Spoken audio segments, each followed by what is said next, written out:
오늘을 살아가는 묵상 시간입니다. 오늘 본문 말씀 이사야서 42장 13절과 14절입니다.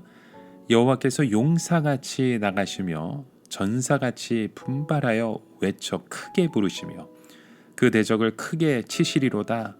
내가 오랫동안 고요히 하며 잠잠하여 참았으나 이제는 내가 해산하는 여인같이 부르짖으리니 숨이 차서 심히 헛떡일 것이라.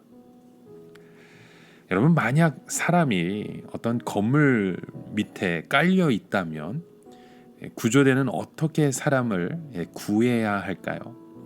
아마도 신속하면서도 신중하게 구조해야 하겠죠. 사람을 빨리 꺼내는 것도 중요하지만 그 사람이 더 다치지 않게 조심스럽게 작업을 해야 안전하게 구해낼 수 있는 거죠. 만약 빨리만 꺼내려고 건물 더미를 큰 불도저로 밀어버린다면 그 사람은 더 고통 속에 죽을 수도 있습니다. 하나님께서 우리를 이런 방식으로 구원해 주시는 것은 아닐까요? 오늘 본문 말씀 속에 보면 하나님께서는 택한 백성들을 어려움에서 건지실 때에 있어서 두 가지 모습을 보여주십니다. 하나는 완전 무장을 해서 적의 장수를 때려 부수는 용사의 모습이죠. 그리고 다른 하나는 아주 조심스럽게 참고 있다가 출산할 때가 다 되었을 때 숨을 헐떡이면서 아기를 낳는 여인의 모습을 보여줍니다. 이것이 사실 하나님께서 우리를 구원하시는데 가장 어려운 부분이죠. 사실 하나님께서 바벨론 세력을 쳐부시거나 사탄의 세력을 멸하는 것은 그렇게 어려운 일이 아닙니다. 얼마든지 두들겨 부술 수가 있는 거죠. 그러나 그렇게 되면 택한 백성들이 어떻게 됩니까? 믿음이 없기 때문에 모두 바벨론이나 죄악의 세력과 함께 멸망하고 말 것입니다. 반면 산모는 어떻게 해야 되는 겁니까? 조심스럽게 뱃속에 있는 아이가 다 자라날 때까지 기다려야 하는 거죠. 그렇지 않으면 아이가 유산될 수 있잖아요. 유산기가 있는 산모들은 심한 경우 몇 달 동안 누워서 꼼짝 못할 때도 있습니다. 이것이 바로 우리가 믿음을 가지는 시간입니다. 그러나 출산할 때에는 어떻게 해야 합니까? 산모는 자신의 온 힘을 다하여 울부짖으며 아이를 낳아야 합니다. 이렇게 아이를 낳고 그 후에 악의 세력을 쳐부어서도 조금 더 늦지 않습니다. 하나님께서 애굽 사람들을 심판하실 때 어떻게 하셨습니까? 모든 이스라엘 백성들로 하여금 집 문지방에 어린 양의 피를 발라 표시하게 했습니다. 만약 그들이 표시도 하기 전에 심판하시면 이스라엘 백성들도 함께 다 죽어버리는 것이요. 그러기에 하나님께서는 이스라엘 백성들에게 먼저 믿음을 주시고 그 후에 애굽 사람들을 심판하신 것입니다. 하나님께서 우리를 구원하시는 과정보다 더 복잡한 것은 없을 것입니다. 하나님께서는 일단 우리를 어려움 가운데 던지십니다. 그렇게 하지 않으면 너무나도 교만해져서 도저히 말씀을 받으려고 하지 않기 때문이죠. 이 어려움은 씨를 뿌리기 위해 마음밭을 갈아엎는 것과 같습니다. 그러면 악한 사탄의 세력이 우리를 삼키기 위해서 벌떼같이 덤벼들 것이죠. 그때 하나님께서는 완전 무장하시고 한순간도 졸거나 주무시지 않은 채 우리를 지켜주십니다. 그리고 우리의 믿음이 온전히 자라기까지 잠잠히 기다리시는 거죠. 그렇게 하지 않으면 우리의 믿음이 자라지 않기 때문입니다. 여러분, 우리의 믿음이 다 자라고 나면 하나님께서는 큰 소리를 내시면서 우리를 다시 한번 이 세상으로 보내십니다. 그때 세상은 믿음을 가진 성도들을 보고 깜짝 놀라게 될 것입니다. 왜냐하면 우리가 그 죽은 줄 알았는데, 망한 줄 알고 있었는데 너무 아름답게 다듬어지고 만들어져 있기 때문이죠.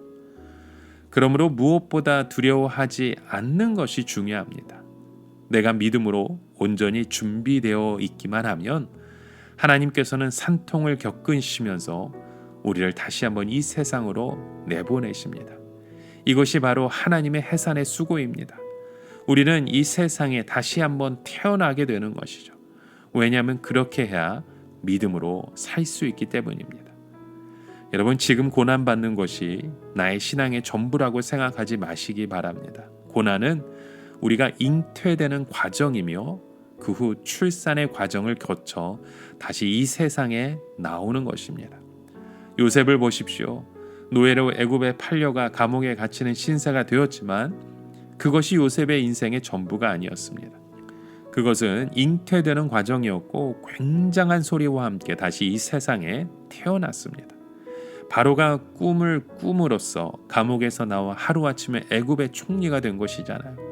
물론 사람들마다 나타나는 양상은 다르겠지만 우리는 다시 이 세상에 태어나서 믿음의 선한 싸움을 싸워야 합니다. 주님은 꼭 우리로 하여금 이 세상의 죄악과 싸우게 하십니다. 그렇게 해야 우리가 영원히 주님과 함께 왕노릇할 수 있기 때문입니다. 군인들은 싸워서 이겨야 상을 받을 수 있습니다.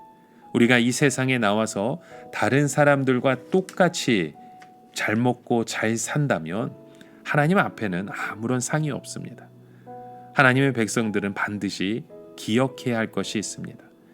이 세상에 사는 시간은 단순히 세상적으로 잘 사는 시간이 아니고 믿음의 선한 싸움을 싸우는 기간이라는 것입니다. 믿음의 싸움을 싸우고 주님과 함께 고난을 받아야 우리가 받을 상이 있는 것입니다. 아무것도 하지 않으면 부끄러운 구원을 받게 될 것이에요. 또한 새로운 믿음을 가진 사람이 만들어지기 위해서는 반드시 해산하는 수고가 주어져야 한다는 사실을 기억하셔야 됩니다. 해산의 수고 없이는 믿음의 사람은 만들어지지 않습니다. 오래 인내하는 가운데 말씀의 씨가 그 마음에 심기어져야 합니다. 어떤 때에는 전혀 씨가 떨어지지 않은 것 같은데 사실 기후가 잘 맞지 않아 싹이 나지 않은 경우가 많은 거죠. 일단 조건이 맞으면 싹이 나서 무섭게 자랍니다. 말씀의 공급이 충분히 일어날 때 믿음이 자라날 수 있는 분위기만 조성이 되면 우리의 마음속에 부흥의 역사가 뜨겁게 일어나게 되는 것입니다. 그래서 예수님은 가라지를 뽑지 말라고 하셨던 겁니다. 아직 덜 자란 알곡도 어떻게 보면 가라지처럼 보일 수 있기 때문이죠. 여러분, 오늘 우리의 그 믿음의 고백이 주님의 말씀 앞에 다시 새로워지고 그 고난 속에 연난 속에 우리의 그 신앙이 더욱더 완성되어지는 믿음의 자녀 되어지시길 주의 이름으로 간절히 축원합니다.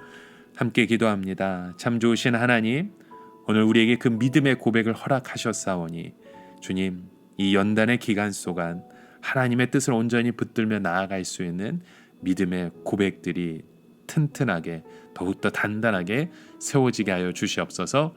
예수님의 이름으로 기도드립니다. 아멘.